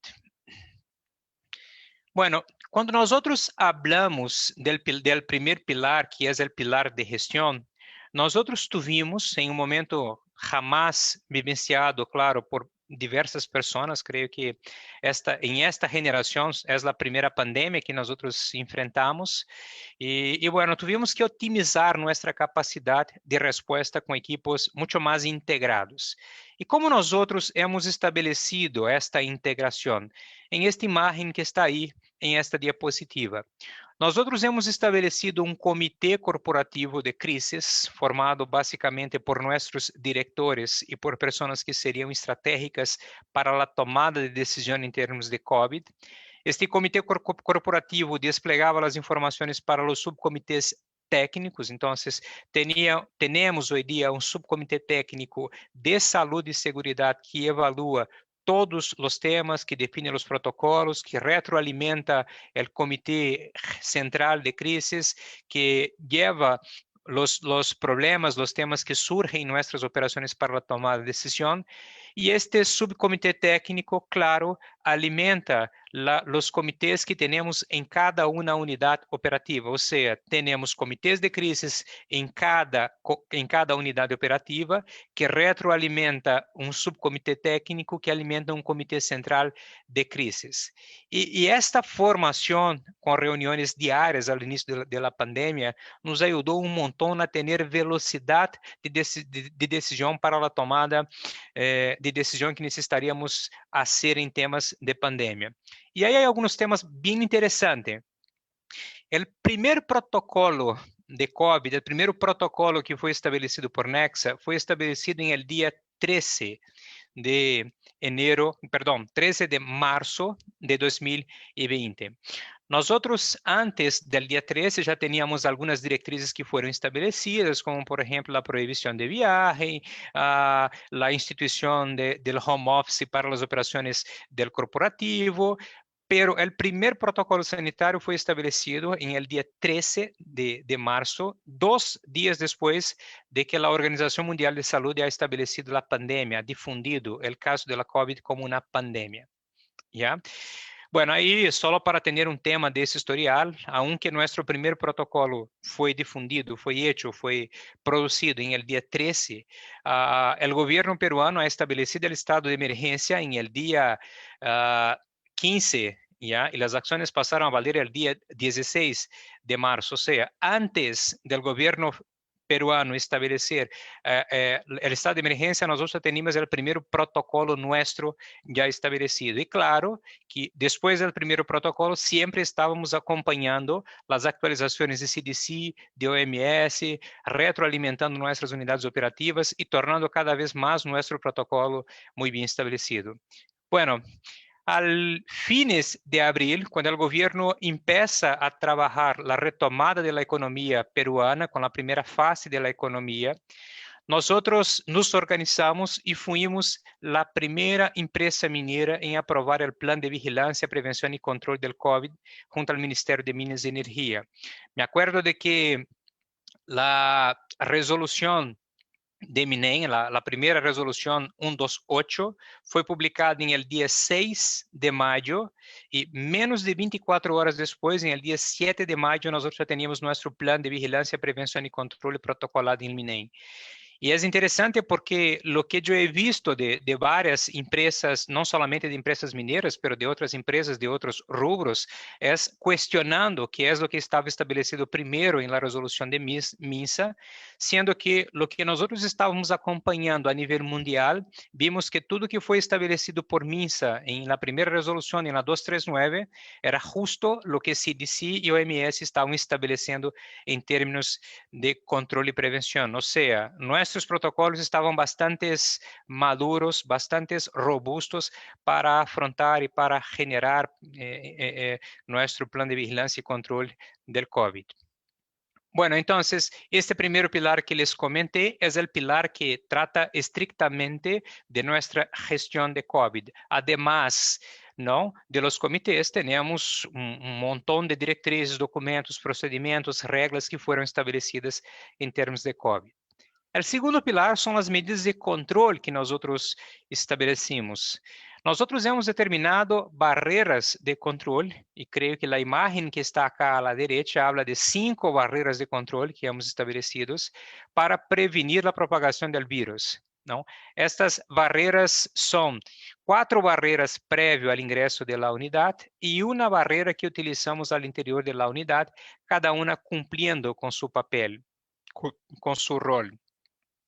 Bueno, la primera barrera previa al ingreso de la unidad es lo que nosotros llamamos de automonitoreo. Incentivamos nuestra gente para que haga un monitoreo remoto desde su casa antes de salir de su residencia para verificar si por si acaso tiene o no tiene síntomas. Este monitoreo hoy día puede ser hecho por una aplicación sencilla creada por el Microsoft Forms, por ejemplo, en que las personas contestan si es que tiene o no tiene síntomas. Bueno, si es que no tiene síntomas, pueden dirigirse al control 2, que es la evaluación médica. En esta evaluación médica, un certificado médico con la aplicación de una prueba de descarte de COVID verifica si una persona está apta a desplazarse hasta la unidad minera o no.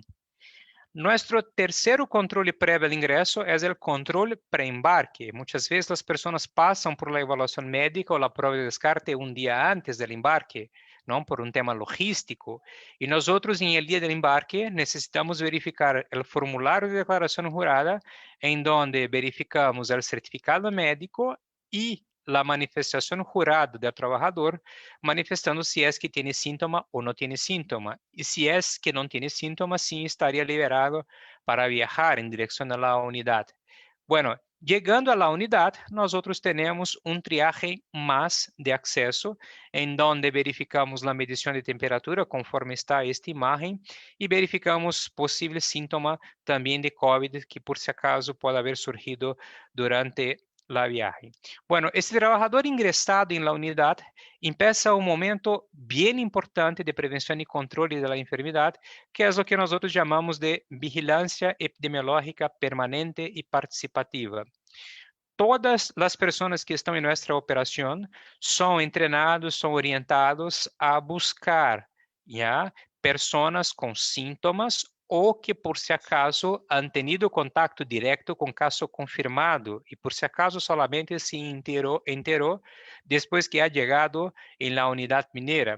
Entonces, este monitoreo permanente participativo del estado de salud de los trabajadores no es solamente una responsabilidad del equipo de salud, sino una responsabilidad de todos los líderes y de los trabajadores, CEOs de empresa propia, de trabajadores propios o de empresa contrata. Bueno, y es claro, si una persona, por si acaso, manifiesta síntoma, tenemos en nuestras operaciones todo el protocolo establecido para aislar a esa persona, para estar ahí en una zona de aislamiento temporal, para bajar a esta persona para que cumpla con el aislamiento social en su casa, para hacer, ¿no?, la verificación y la investigación epidemiológica devida por el sector médico para aplicación de una prueba de descarte de COVID adecuada acorde al caso, o sea, identificado las personas, nosotros tenemos ya muy bien establecidos los protocolos para aislar y verificar ¿no? Los síntomas de essas personas, ¿ya? Igual que si una persona, por si acaso, tiene noticia, tiene información de que su pareja, su mamá, su papá, su hijo que está acá en Lima, por ejemplo, ha sido confirmado como un caso confirmado de COVID y por lo tanto esta persona pasa a ser un contacto directo de caso confirmado, de la cual también necesitamos aislar esta persona. Entonces, aún dentro de los pilares, del segundo pilar de las medidas de control, yo he separado algunas fotos solamente para ilustrar un poco qué es lo que nosotros estamos haciendo en nuestras operaciones. Es claro que hay un montón de fotos de controles y creo que todo eso hoy día ya es de conocimiento público. Varias empresas adoptan los mismos controles. Aquí es lo que nosotros utilizamos en términos de transporte colectivo de personal. La foto de la izquierda, un ejemplo de un proceso de desinfección de un bus antes de la salida. Acá, en la foto al centro, también un proceso de desinfección, limpieza, higienización de un bus. La foto de la derecha es cómo los asientos están ahí debidamente ubicados, la persona ahí con sus mascarillas, respetando el aforo de 50% de los buses. Y la imagen inferior también es un ejemplo de cómo los buses están debidamente acondicionados para el transporte de personal. Bueno, acá son algunos ejemplos. Aquí, estas imágenes que estão acá es nuestra zona de triagem. Nosotros hemos establecido tanto na zona de triagem como na zona COVID para atender casos sospechosos, totalmente separado de nuestra posta médica, exatamente para evitar la contaminación cruzada en nuestras operaciones. Bueno, la imagen inferior es un puesto de triagem, donde la gente también ingresando a la operación pasa por el triagem médico para verificar se por si acaso apresentam síntomas ou não. E as fotos de la derecha são exemplos de la própria gente cuidando su ambiente de trabalho, por exemplo, como os escritórios ou las salas de capacitação, comedores, etc. Acá também outros exemplos, que é o que nós hemos hecho com nossos escritórios. Esta imagem da esquerda é um exemplo de como era os escritórios e como ha quedado com a redução de sillas e a garantia del distanciamento social, aunque as pessoas, claro, por obrigação, continuam utilizando suas mascarillas. As salas de reunião, que foram reduzidos seus aforos, garantizando também o distanciamento social e o aforo de 50%. Los otros imágenes son ejemplos de cómo estamos llevando nuestras capacitaciones, nuestras charlas. Ya la foto que está ahí al centro es un ejemplo de una sala de capacitación con sus ventanas abiertas, con sus puertas abiertas, con la gente manteniendo el distanciamiento social, utilizando sus mascarillas y garantizando el mínimo tiempo posible en estos ambientes. O sea, priorizamos siempre la capacitación virtual.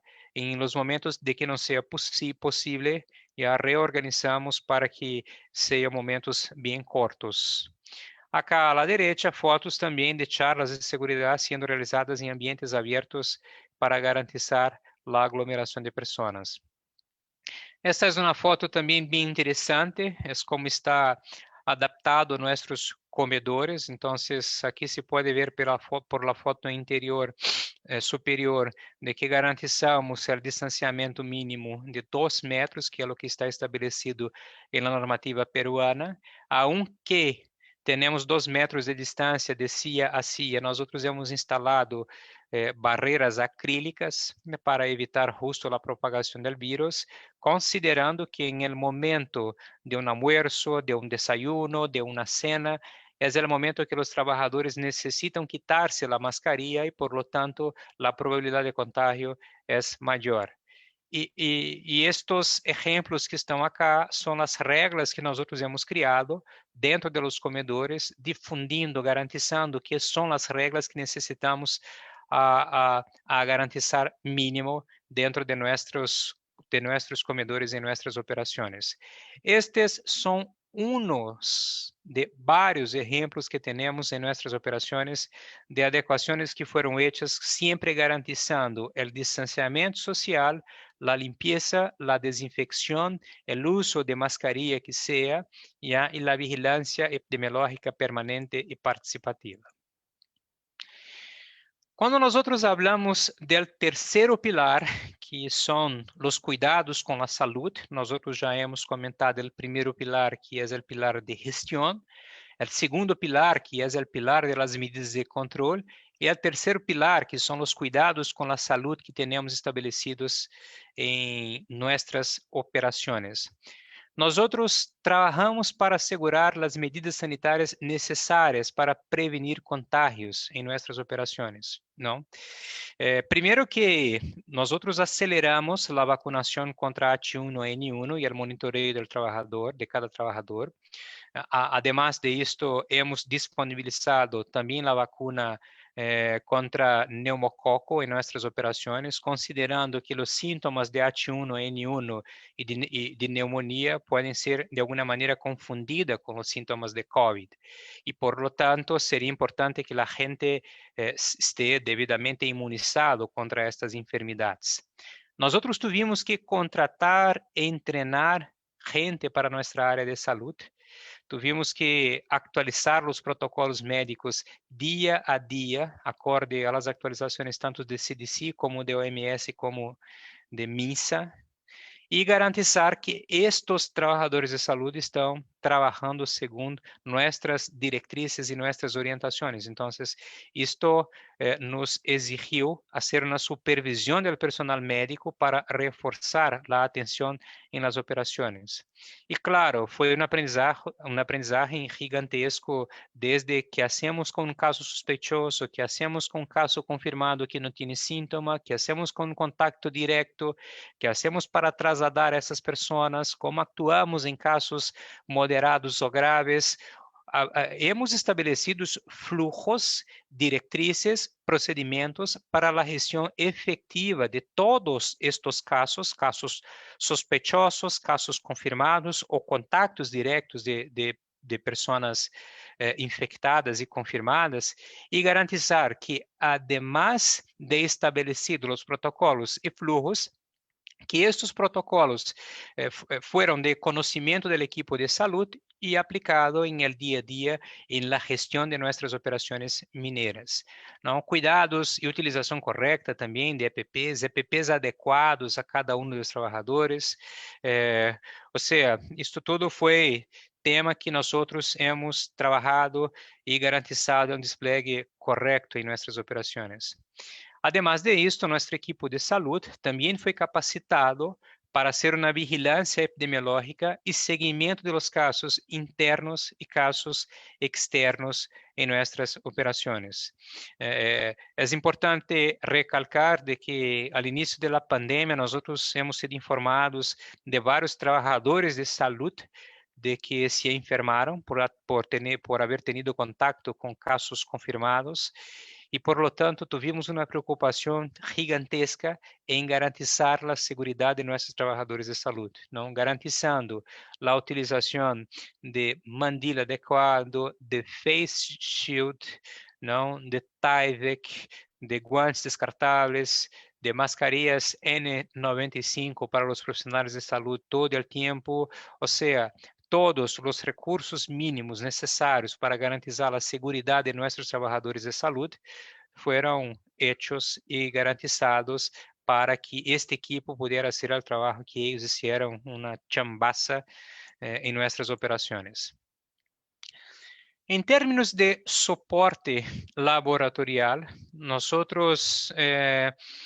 temos estabelecido um protocolo bastante restrito para a compra e para a realização de pruebas em nossos trabalhadores, sendo trabalhadores próprios, contratistas ou claro, de Nexa. Nós estabelecemos em nossos controles pruebas antes de la subida, prueba al 7º día, pruebas para todos os contactos diretos, pruebas para casos sospechosos e pruebas para a bajada de nossos trabalhadores.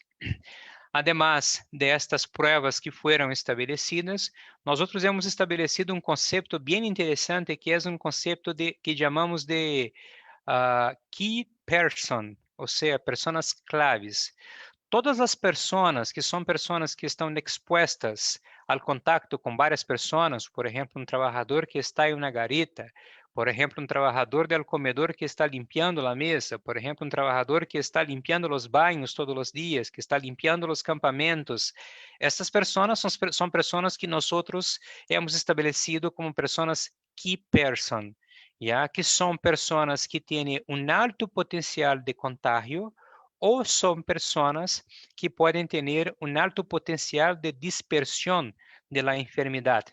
E, por lo tanto, essas pessoas têm seguimento especial em donde, además de verificar suas condições sanitárias que vivem, hacemos também pruebas rápidas e verificação contínua de casos que, por si acaso, podem ser sospechosos em nossas operações.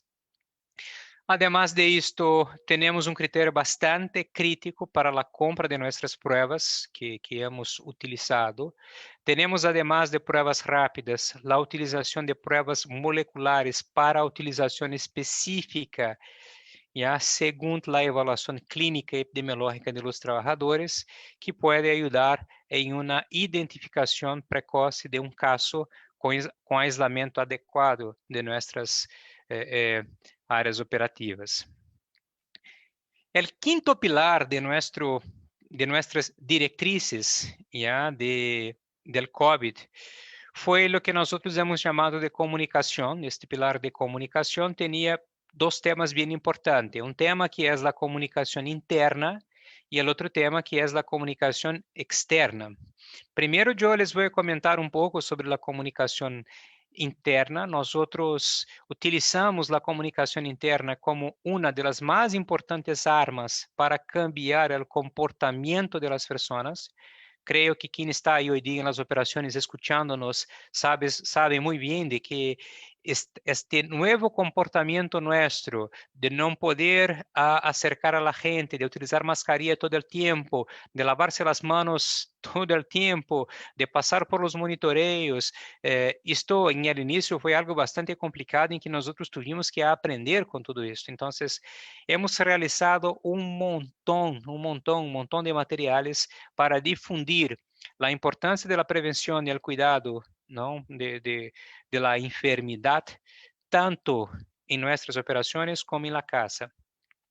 Estos dos materiales que estão destacados aí, que é o guia de desinfecção em el hogar e o guia de aislamiento em el hogar, foram materiais de que nós produzimos pensando em las famílias de nossos trabalhadores, não? É assim, imagínate que um trabalhador nosso nos chama para dizer, isto passou principalmente ao início da pandemia, para dizer, oye, eu he salido em uma prova positiva para COVID y yo no sé lo que hago, no sé cómo aislarme en mi hogar, yo no sé cómo hago la desinfección de mi hogar. Entonces, nosotros nos preocupamos mucho antes del primer caso en la compañía a disponibilizar esse material de maneira que nossa gente, em suas casas, com suas famílias, também pudieram receber as informações necessárias, tanto para a limpeza e desinfecção do hogar, como para aislar uma pessoa confirmada ou uma pessoa sospechosa. Bueno, el otro tema fue el tema de mantener la comunicación y el diálogo constante, ¿no? Con la sociedad y todos los grupos de interés. Y cuando hablamos de todos los grupos de interés, recuerdo acá de que en tiempos de la pandemia nosotros tuvimos que hablar, bueno, primero con nuestro directorio, segundo con el board de la compañía de Nexa, el consejo de la compañía nos cuestionaba bastante sobre qué es lo que estábamos haciendo. Tuvimos que hablar con nuestros accionistas, tuvimos ahí una junta de accionistas que tuvimos que hablar de COVID. Recibimos em nossas operações o vice-ministro de Minas e Energia, porque o protocolo de Minem havia sido publicado em el dia 6 de maio, não? 5 dias depois, hemos recebido uma visita do vice-ministro em nossas operações para ver como nós outros estávamos aplicando nosso protocolo. Então, tivemos que demonstrar em la prática, em uma unidade mineira, como estavam implementados nossos protocolos, e de isso dependia a continuidade dos protocolos de Minem.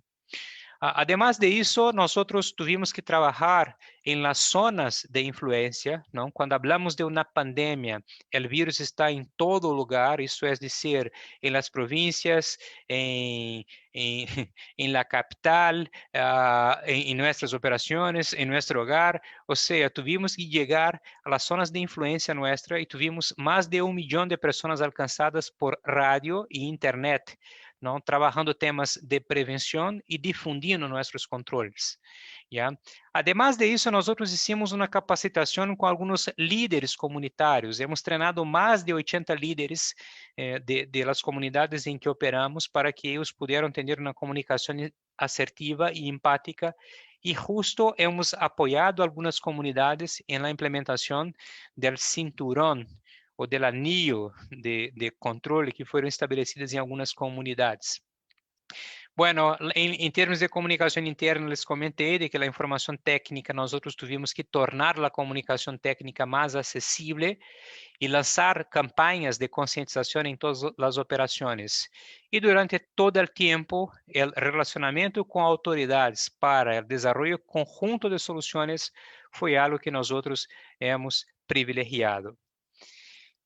En el último y sexto pilar es el tema de que nosotros hemos separado como un tema de tecnología y innovación.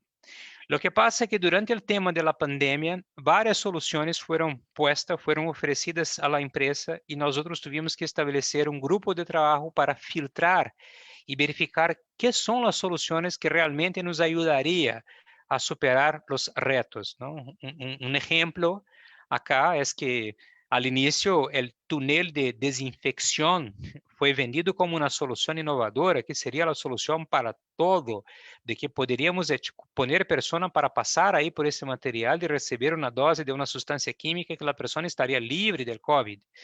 Este fue un ejemplo de que nuestro squad de trabajo no ha permitido la instalación en nuestras operaciones porque no tenía ningún fundamento técnico lo que estaban vendiendo como solución.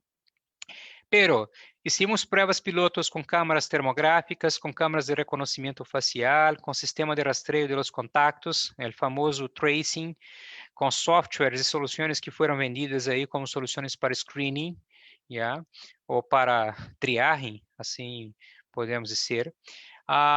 Bueno, en términos de cybersecurity, fortalecemos la seguridad de los datos en tempos de home office. Esta fue una preocupación porque teníamos ahí varias personas acessando as informações da companhia desde sua casa. E nós outros estamos aí trabalhando com o MindLab Challenge, desafio para 2019, com 2 startups que foram selecionadas para apresentar soluções inovadoras em termos de COVID. Ou seja, este grupo de trabalho de tecnologia e inovação nos permitiu não solamente instalar, implementar as iniciativas de inovação que tinha que ver com nossas operações com uma garantia de efetividade. E claro, esse grupo está totalmente alinhados e analisando constantemente os últimos estudos acadêmicos e artigos científicos, validando tecnicamente o que existe de novidade, desde que essa novidade tenha sentido para nós outros. Bueno, al final, como último tema acá de lo que nosotros hemos hecho, nosotros también estuvimos conectados con la necesidad social de todo el tema de la pandemia y las acciones de gestión social fueron establecidas para enfrentar la crisis social y económica que nuestro país viene atravesando desde el inicio de la pandemia. Lo que Nexa ha estruturado una estrategia de gestión en 4 fases que pasa por informar, atender, articular. En este momento estamos en la fase de reactivar, ¿no? La primera fase fue la fase de difundir a nivel regional la prevención de COVID. La segunda fase que fue importantíssimo para atender as demandas da comunidade. Nós falamos de aislamento, de quarentena, de toque de toque de queda, perdão, e nossas comunidades, não? As 11.000 canastas que nós temos produzido ha permitido a estas comunidades manter-se em seus próprios sítios, porque tinham alimentos de que nossa logística permitiu entregar e apoiar esta comunidade, que era o que ameritava ser em este momento. Não, nós hemos atendido com oxígeno, com ventiladores mecânicos, com materiais de biosseguridade. y con comités de monitoreo y vigilancia ciudadana que hemos implementado en nuestras comunidades. Ya hemos pasado por la fase de articular con los gobiernos y con los líderes de la comunidad, de las comunidades que nosotros actuamos, y estamos en el momento de ayudar a reactivar la economía local con los proyectos que nosotros tenemos ya en las comunidades que nosotros operamos. Al final, nosotros vimos por este ejemplo de la pandemia de que sí estamos trabajando para construir la minería del futuro con una visión integrada que es la visión de ESG, ¿no? Esto es tener la visión en todo lo que hacemos de medio ambiente, la visión social y tener una gobernanza muy bien establecida para gestionar esos casos, ¿no? Esto es ESG. O sea, desde la llegada del coronavirus en el país, nosotros solamente no hemos establecido un protocolo muy robusto, como también hemos orientado nuestros esfuerzos a la salud y la seguridad de nuestros trabajadores, de nuestras contratistas y la continuidad de las comunidades en donde nosotros operamos. Bueno, eso es lo que yo había preparado como presentación. Una vez más, Fiore, Fernando, muchísimas gracias por poder compartir nuestra experiencia en este fórum. Muy bien, Adriano. Muchas gracias por compartir con nosotros y todas las personas que nos siguen a través de las redes sociales. Hemos hecho un resumen de algunas preguntas. Vamos a hacer la primera, ¿ya? Dice, en su organización, sobre los trabajadores que han dado positivos y recuperados, ¿trabajan en conjunto con personas negativas o qué medida de control aplican con aquellos que se recuperan del COVID-19? Bueno, esa es una pregunta interesante porque cuando nosotros hablamos de un trabajador recuperado que ya ha cumplido con su aislamiento y ya ha salido de una prueba positiva o se ha recuperado de la enfermedad que sea, nosotros necesitamos pensar de que la inmunidad de la enfermedad aún no es garantizada, ¿ya? Essas pessoas sim continuam a trabalhar, pero continuam a trabalhar garantizando todos os controles que nós comentamos acá. Distanciamento social, uso de mascarilha, lavado de manos, regras em comedor, em campamento, pero sim, estão trabalhando juntos, respeitando as medidas preventivas que les comentei. Sí. La siguiente pregunta, Adriano, es si en su organización al reclutar nuevos trabajadores aceptan a personas recuperadas del COVID-19. Sim, claro que sim, claro que sim. Não há nenhum problema em receber as pessoas recuperadas, né, já. Al contrário, lo que nós não recebemos como primeiro dia de trabalho são pessoas que por si acaso saem positivas nas provas ou que apresentam os sintomas, pero desde que cumplam com o isolamento e que já têm a alta médica epidemiológica, estariam totalmente aptos para regressar a trabalhar normalmente. Muy bien, Adriano. Muchas gracias. Deseamos éxito en la gestión tuya y de Nexa. Bueno, y en realidad de toda la minería en el Perú, que ya no sigamos teniendo más de estos casos y que tengamos pronto la vacuna para, digamos, tener una nueva normalidad aquí en el Perú y en todo el mundo también. Muchas gracias, Adriano. Muchas gracias. Suerte más tarde. Tendremos suerte. Mi sangre es roja. Acá estaré aquí con mi pueblo de Perú haciendo barra. Un gusto, Fiore. Un gusto, Fernando. Cuídense. Muchas gracias. Gracias. Bien, llegamos a la etapa de anuncios. Queremos anunciar a todos que en el 16 de abril de 2021 llevaremos a cabo nuestro 6º concurso internacional de las mejores prácticas en seguridad y salud ocupacional en la industria minera. Invitamos a todos los profesionales, trabajadores, a las empresas a participar de este concurso, que en las ediciones anteriores, las 5 ediciones anteriores, hemos tenido realmente trabajos muy buenos, muy interesantes. Creemos que ha sido un concurso exitoso. Sí, no olviden que uno de los requerimientos de los trabajos en este concurso es poder sustentar los datos, el histórico de la implementación de esta novena práctica. Entonces es muy importante que esos datos y esos trabajos ya se estén haciendo en el transcurso del año, de tal manera que ese trabajo pueda ser sustentado adecuadamente, ¿no? Entonces los invitamos a que sigan trabajando en estas buenas prácticas y puedan participar del concurso. También el siguiente año tenemos el 24 Seminario Internacional de Seguridad Minera, se ha reprogramado para los 14, 15, 16 de abril del 2021. Sí, y no se olviden, a todos los supervisores de todas las áreas, tenemos el programa para supervisores, que es un programa virtual, y estamos empezando en noviembre. Estén atentos, por favor, a nuestra página web. También los cursos online, anexo 6, con fecha de inicio también en el mes de noviembre. Toda la información lo estamos publicando en nuestra página web del ICEN. Hoy justo acabamos de nuestro curso de Entrenando al Entrenador en el Mundo Digital. Hemos terminado el programa de octubre y el 16 de noviembre empezamos el nuevo programa. A todas las personas que estén interesadas en llevar este programa o en recertificarse, atentos también a nuestra página web. Ahí encontrarán la ficha de inscripción y toda la información que ustedes necesiten. Y los invitamos a nuestra próxima jornada de seguridad para el martes 27 de octubre a las 4 de la tarde a través del Facebook Live. Y no se olviden que esta jornada de seguridad llegan gracias a nuestros auspiciadores, ¿no? Tenemos a Operaciones Ceprocal, Hochschild, Más que Minería. Tenemos a Layer, Siempre Más, el sistema de andamios. E Inveritas Global Holding. Muchas gracias. Bueno, amigos de la seguridad minera, nos estaríamos viendo entonces dentro de 2 semanas para la siguiente jornada de seguridad. Agradecemos a las más de 150 personas que nos han seguido en vivo y a las personas también que nos van a seguir en los siguientes días. Muchas gracias por seguirnos en las redes. Muchas gracias y sigamos cuidándonos. Hasta luego.